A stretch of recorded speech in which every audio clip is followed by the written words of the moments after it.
पहला नंबर सवाल है कि प्रकाश के अपवर्तन के कितने में, प्रकाश के अपवर्तन के कितने नियम है। आप लोग कमेंट बॉक्स में आप लोग आंसर आप लोग जल्दी छाप दीजिए। इसका आंसर आप लोग क्या होगा, आप लोग जल्दी कमेंट बॉक्स में छाप दीजिए।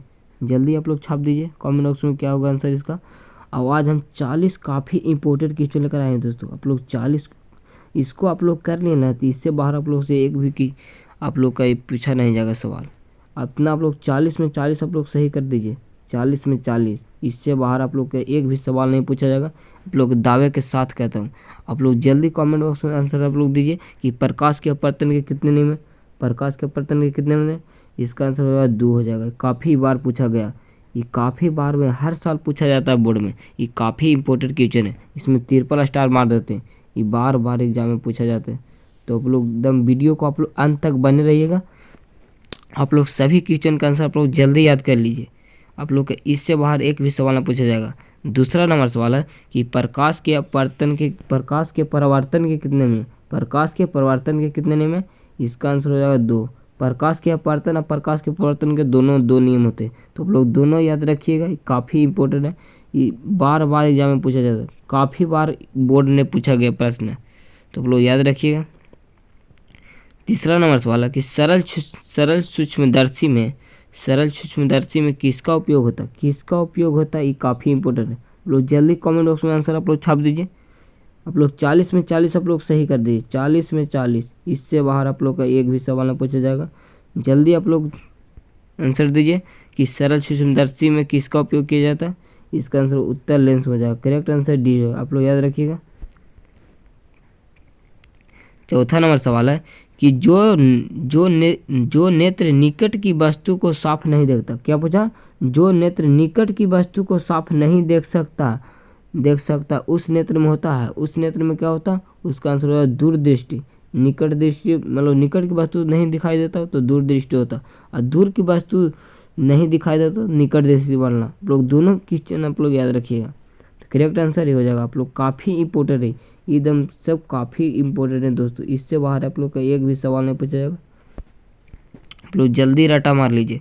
55वां सवाल है कि मानव नेत्र में क्या होता है, मानव नेत्र में क्या होता है दोस्तों। इसका आंसर उत्तर लेंस होता है। काफ़ी इंपॉर्टेंट है, आप लोग याद रखिए। करेक्ट आंसर सी हो जाएगा। काफ़ी बार पूछा गया प्रश्न, ये बार बार एग्जाम में पूछा जाता है। सभी VVI क्वेश्चन है, वेरी इंपॉर्टेंट क्वेश्चन है, तो आप लोग याद रखिएगा। काफ़ी बार एग्जाम में पूछा गया। और आप लोग दोस्तों में शेयर नहीं किए तो आप लोग जल्दी से शेयर कर दीजिए। एक बार आप लोग जल्दी से शेयर कर दीजिए, और चैनल पे पहली बार है तो चैनल को सब्सक्राइब कर लीजिएगा। इस पर VVI क्वेश्चन आप लोग का कराया जाएगा। इससे बाहर आप लोग का एक भी सवाल नहीं पूछा जाएगा दोस्तों। तो छठे नंबर सवाल के ओर चलते हैं कि मानव नेत्र का वस्तु का प्रतिबिंब निम्न में से किस भाग पर बनता है, किस भाग पर बनता है। आप लोग क्वेश्चन का आंसर आप लोग क्वेश्चन का अच्छा से पढ़ना होगा। क्वेश्चन आप लोग अच्छा से पढ़िएगा, आंसर आप लोग याद अपना आप निकल जाएगा। तो क्या बोला कि मानव नेत्र वस्तु का प्रतिबिंब निम्न में से किस भाग पर बनता है, किस भाग पर। इसका आंसर होगा रेटिना पर। करेक्ट आंसर सी हो जाएगा। लोग याद रखिएगा, काफ़ी इंपॉर्टेंट है। 7वां नंबर सवाल है कि लघुपथ के समय परिपथ में विद्युत धारा का मान होता है। परिपथ में विद्युत धारा का मान क्या होता है, बहुत अधिक होता है। करेक्ट आंसर ये हो जाएगा। तो फिर लोग याद रखिएगा। 8वां नंबर सवाल है कि किसी बल्ब से 220 वोल्ट पर 2 एम्पियर की धारा प्रवाहित होती है, 2 एम्पियर की धारा प्रवाहित होती है तो फिलामेंट का प्रतिरोध क्या था, फिलामेंट का प्रतिरोध क्या था। इसका आंसर 110 ओम हो जाएगा। करेक्ट आंसर भी होगा। ये काफ़ी इंपॉर्टेंट है, ये बार बार एग्जाम में पूछा जाता है दोस्तों। आप लोग याद रखिएगा, ये काफ़ी इंपॉर्टेंट है। ये हर साल बोर्ड में पूछा जाता है, ये बोर्ड में पूछा जाता है। तो चलते हैं अगले नंबर सवाल। आर प्रतिरोध वाला N प्रतिरोध का समांतर क्रम में जोड़ने पर तुल्य प्रतिरोध होगा। तुल्य प्रतिरोध क्या हो जाएगा, NR हो जाएगा। करेक्ट आंसर ये हो। आप लोग सभी क्वेश्चन को आप लोग जल्दी रट्टा मार लीजिएगा, ये काफ़ी इंपॉर्टेंट है। 10वां नंबर सवाल कि विद्युत धारा की प्रबलता का ऐसा मात्रक है। क्या पूछा गया, विद्युत धारा की प्रबलता कैसे मात्रा क्या हो जाए। आप लोग जल्दी कमेंट बॉक्स में छापिए। इसका आंसर आप लोग कमेंट बॉक्स में दीजिएगा। इसका आंसर आप लोग देखते हैं कितना आप लोग का याद है। इसका आंसर आप लोग जल्दी कमेंट बॉक्स में छाप दीजिए। क्या होगा इसका आंसर। 11 नंबर सवाल है कि धारा मापने के यंत्र को कहते हैं, धारा मापने वाले यंत्र को क्या कहते हैं? इसका आंसर आप लोग जल्दी कमेंट बॉक्स में छापिए, ये काफ़ी इंपॉर्टेंट है। इसका आंसर आमीटर हो जाएगा, आमीटर करेक्ट आंसर ही हो जाएगा। आमीटर या ए मीटर लिखा होगा, तो आप लोग याद रखिएगा, ए मीटर या मीटर लिखा होगा, तो आप लोग याद रखिएगा। 12 नंबर सवाल है कि प्रतिरोध का एसआई मात्रक है। प्रतिरोध क्या पूछा? प्रतिरोध का एसआई मात्रक क्या होता है? प्रतिरोध का एसआई मात्रक होता है ओम होता है, करेक्ट आंसर सी हो जाएगा। अब प्रतिरोधकता के एसआई मात्रक आप लोग बताइएगा कमेंट बॉक्स में। प्रतिरोधकता के एसआई मात्रक क्या? ये काफ़ी इंपॉर्टेंट क्वेश्चन दोस्तों, आप लोग बार बार बोल रहे हैं, ये आप लोग इतना आप लोग याद कर लिए, इससे बाहर आप लोग का सवाल नहीं पूछा जाएगा। 40 को कर लीजिए, इसमें से आप लोग का 20 ऑब्जेक्टिव एकदम फिक्स है, 20 ऑब्जेक्टिव, तो आप लोग जल्दी रट्टा मार लिए, 20 नंबर कंप्लीट हो जाएगा। 13 नंबर सवाल है, ये भी काफ़ी इंपॉर्टेंट है क्वेश्चन दोस्तों, कि पवन विद्युत जनित्र में पवन की चाल कम से कम कितनी होनी चाहिए? कम से कम कितनी होनी चाहिए? इसका आंसर आप लोग जल्दी कमेंट बॉक्स में छापिए। इसका आंसर हो जाएगा 15 किलोमीटर प्रति घंटा हो जाएगा, करेक्ट आंसर ये है। काफ़ी इंपॉर्टेंट है दोस्तों, ये बार बार एग्जाम में पूछा जाता है। अब आप लोग एग्जाम देने के बाद आप लोग मिलाइएगा, इससे बाहर एक भी सवाल नहीं पूछा जाएगा दोस्तों। 14 नंबर सवाल है कि निम्न में से कौन बायोगैस ईंधन का स्रोत नहीं है? क्या पूछा गया? बायोगैस ईंधन का स्रोत नहीं है, क्या पूछा गया? आप लोग क्वेश्चन का बढ़िया से पढ़िएगा। क्या पूछा कि निम्न में से कौन बायोगैस ईंधन का स्रोत नहीं है? इसका आंसर होगा नाभिकीय ऊर्जा होगा, करेक्ट आंसर सी होगा। ये काफ़ी इंपॉर्टेंट है, तो आप लोग याद रखिएगा। 15 नंबर सवाल है कि ऊर्जा का सबसे अधिक प्रत्यक्ष क्या पूछा? सबसे अधिक प्रत्यक्ष एवं विशाल स्रोत क्या है? विशाल स्रोत क्या है? इसका आंसर हो जाएगा सूर्य हो जाएगा, करेक्ट आंसर सी हो जाएगा, आप लोग याद रखिएगा। अगला नंबर सवाल है 16 नंबर कि CuO + H2 बराबर Cu + H2 किस प्रकार की विक्रिया? इसका आंसर अपचय हो जाएगा, करेक्ट आंसर भी हो जाएगा, आप लोग याद रखिए, ये भी बार बार एग्जाम में पूछा जाता है। 17 नंबर सवाल है कि इलेक्ट्रॉन के स्थानांतरण से बने यौगिक कहलाते हैं। बने यौगिक क्या कहलाते हैं? इसका आंसर वैद्युत संयोजी कहलाते हैं, करेक्ट आंसर भी हो जाएगा, आप लोग याद रखिएगा, काफ़ी इम्पोर्टेंट है। 18 नंबर सवाल है कि सोडियम की परमाणु संख्या कितनी होती है? सोडियम के क्या पूछा? सोडियम के Na क्या बोलता है? सोडियम, इसका संकेत होता है सोडियम की परमाणु संख्या क्या होगा? आप लोग कमेंट बॉक्स में छाप दीजिए, इसका आंसर आप लोग कमेंट बॉक्स में छाप दीजिए, इसका क्या होगा? आप लोग कमेंट बॉक्स में इसका आंसर आप लोग दे, इसका आंसर आप लोग का पता है कि नहीं। 19वां नंबर सवाल है कि बेंजिक पाउडर का अणुसूत्र क्या?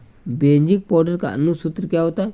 ये भी काफ़ी इंपॉर्टेंट है दोस्तों, आप लोग जल्दी कमेंट बॉक्स में आंसर दीजिए, क्या होगा इसका? कि बेकिंग पाउडर का अणुसूत्र क्या होता है? बेकिंग पाउडर का अणुसूत्र क्या होता है? इसका आंसर NaHCO3 हो जाएगा, करेक्ट आंसर सी, आप लोग याद रखिएगा। 20वां नंबर सवाल है कि निम्नलिखित में कौन विजातीय यौगिक है?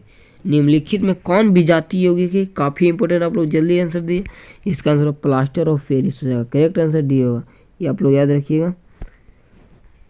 21वां नंबर सवाल है कि निम्नलिखित में से pH का मान क्षारक विलयन का मान देता है, मतलब क्षारक विलयन का मान कौन देता है? क्षारक का pH मान कितना होता है? 7 से अधिक होता है, तो 7 से अधिक क्या हो जाएगा? 13 हो जाएगा, करेक्ट आंसर डी हो जाएगा। अम्लीय पूछेगा तो 7 से कम हो जाएगा, अम्लीय पूछेगा तो 7 से कम हो जाएगा, और उदासीन पूछेगा तो 7 होगा। आप लोग तीनों क्वेश्चन का आंसर आप लोग याद रखिएगा, काफ़ी इंपॉर्टेंट है। पीतल क्या है? ये आप लोग जल्दी कमेंट बॉक्स में दीजिए, पीतल क्या है? मिश्र धातु हो जाएगा, काफ़ी इंपॉर्टेंट है, करेक्ट आंसर सी हो जाएगा। 23 नंबर सवाल है कि निम्न में से कौन आयनिक यौगिक? क्या पूछा कि निम्न में से कौन आयनिक यौगिक है? काफ़ी इंपॉर्टेंट है, इसका आंसर CaCl2 हो जाएगा, करेक्ट आंसर सी होगा, आप लोग याद रखिएगा। 24 नंबर सवाल है कि निम्न में से कौन सा पदार्थ ऑक्सीजन से संयोग नहीं करता? इसका आंसर हो जाएगा गोल्ड नहीं करता, सोना, करेक्ट आंसर भी होगा, आप लोग याद रखिएगा। और शुद्ध सोना कितने कैरेट का होता है? आप लोग कमेंट बॉक्स में दिएगा, शुद्ध सोना कितने कैरेट का होता है? आप लोग कमेंट बॉक्स में बताइएगा, जल्दी आप लोग कमेंट बॉक्स में छाप दीजिए। आभूषण बनाने के लिए कितने कैरेट का सोना का उपयोग किया जाता है? आप लोग इसका भी आप लोग कमेंट बॉक्स में छाप दीजिएगा। 25 नंबर सवाल है कि सरलतम हाइड्रोकार्बन है, सरलतम हाइड्रोकार्बन क्या? इसका आंसर है मीथेन हो जाएगा। करेक्ट आंसर ये हो जाएगा, काफ़ी इंपॉर्टेंट। अब मीथेन का सूत्र क्या हो जाएगा, ये भी पूछा जाता है कि मीथेन का सूत्र क्या होता है। इसका आंसर आप लोग याद रखिए, CH4 हो जाएगा। CH4 आप लोग याद रखिएगा, काफ़ी इंपॉर्टेंट है। 26 नंबर सवाल है कि कार्बन और हाइड्रोजन के कार्बन हाइड्रोजन से संयोग कर बनता है, संयोग कर क्या बनता है? इसका आंसर हाइड्रोकार्बन बनता है। करेक्ट आंसर भी हो जाएगा, आप लोग याद रखिएगा। 27 नंबर क्वेश्चन कि वायुमंडल में CO2 गैस की उपस्थिति है, गैस की अनुपस्थिति कितना होता है, उपस्थिति कितना होता है? आप लोग जल्दी कमेंट करिए। इसका आंसर है 0.03% हो जाएगा। करेक्ट आंसर सी हो जाएगा, आप लोग याद रखिए। और नाइट्रोजन कितना होता है? आप लोग इसका आंसर आप लोग कमेंट बॉक्स में, नाइट्रोजन 78% होता है, आप लोग याद रखिएगा। और ऑक्सीजन कितना परसेंट होता है? इसका आंसर है 21% होता है, आप लोग याद रखिएगा। ये भी बार बार एग्जाम में पूछा जाता है। नाइट्रोजन 78% होता और ऑक्सीजन 21% होता, आप लोग याद रखिएगा। 28वां नंबर सवाल है कि ओजोन के एक अणु से ऑक्सीजन की परमाणु संख्या होती है, परमाणु संख्या कितनी होती है? इसका आंसर है 3 हो जाएगा। करेक्ट आंसर सी होगा, आप लोग याद रखिएगा। 29 नंबर सवाल है कि आवर्त सारणी में कितने आवर्त होते हैं? आवर्त सारणी में कितने आवर्त होते हैं? आवर्त पूछेगा तो आप लोगों को 7 मारना होगा, आवर्त पूछेगा तो 7 हो जाएगा। करेक्ट आंसर सी होगा। आप लोग से वर्ग पूछेगा, आवर्त सारणी में कितने वर्ग होते हैं? तो आप लोग ये 18 याद रखिएगा, काफ़ी इंपॉर्टेंट है। ये आप लोग का दोनों क्वेश्चन बार बार एग्जाम में पूछा जाता है, तो आप लोग याद रखिएगा। 30 नंबर सवाल है कि हीलियम कैसा तत्व है? हीलियम कैसा तत्व है? ये काफ़ी इंपॉर्टेंट है। हीलियम कैसा तत्व है? इसका आंसर अक्रिय हो जाएगा। करेक्ट आंसर ए हो जाएगा। ये काफ़ी इंपॉर्टेंट है दोस्तों, आप लोग जल्दी याद कर लीजिए। ऑक्सीजन है, ऑक्सीजन क्या काफ़ी इंपॉर्टेंट है। इसका आंसर हो जाएगा हार्मोन हो जाएगा। करेक्ट आंसर सी हो जाएगा, काफ़ी इंपॉर्टेंट है, आप लोग याद रखिए। मनुष्य में वृक्क संबंधित है, वृक्क संबंधित हुआ है। इसका आंसर होगा उत्सर्जन से होता है, जो अपशिष्ट पदार्थों को शरीर से बाहर निकलता है। करेक्ट आंसर सी हो जाएगा, आप लोग याद रखिएगा। 33 नंबर सवाल है कि मानव में डायलिसिस थैली है, मानव में क्या पूछा? डायलिसिस थैली है, काफ़ी इंपॉर्टेंट है। इसका आंसर होगा नेफ्रॉन हो जाएगा। करेक्ट आंसर ये हो जाएगा, आप लोग याद रखिएगा। 34 नंबर सवाल है कि भोजन का पचना किस प्रकार की अभिक्रिया? काफ़ी इंपॉर्टेंट है, आप लोग याद रखिएगा। इसका आंसर उपापचय हो जाएगा, उपापचयन हो जाएगा। करेक्ट आंसर ये हो जाएगा, आप लोग याद रखिएगा। 35 नंबर सवाल है कि मुकुलन द्वारा प्रजनन किस में होता है? ईस्ट में होता है। करेक्ट आंसर बी हो जाएगा, आप लोग याद रखिएगा।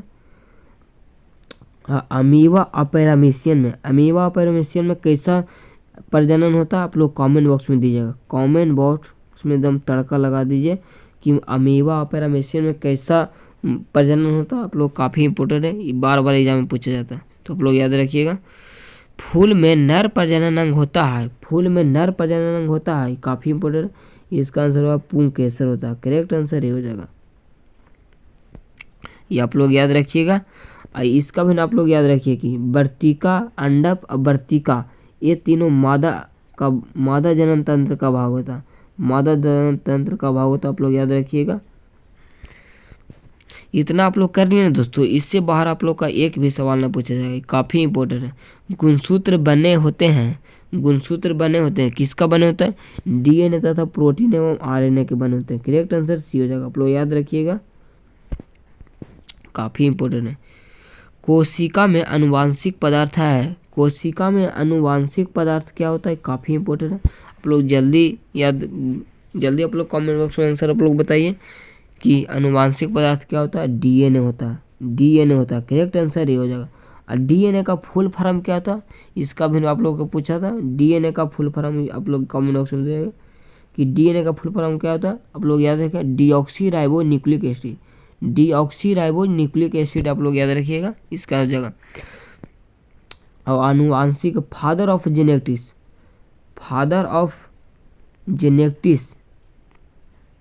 कौन है फादर ऑफ जेनेटिक्स? आप लोग कमेंट बॉक्स में इसका आप लोग जल्दी से छाप दीजिए कि फादर ऑफ जेनेटिक्स कौन है।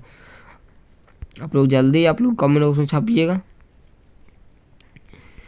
39 नंबर सवाल है कि निम्न में से कौन स्थलीय परितंत्र नहीं है? क्या पूछा? स्थलीय परितंत्र नहीं है। इसका क्या हो जाएगा आंसर? आप लोग जल्दी कमेंट बॉक्स में छाप दीजिए। इसका आंसर होगा एक्वारियम हो जाएगा, एक्वारियम हो जाएगा। करेक्ट आंसर बी हो जाएगा। आप लोग याद रखिएगा।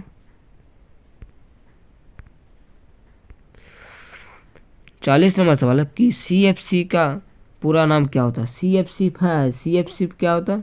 CFC का पूरा नाम क्या होता है?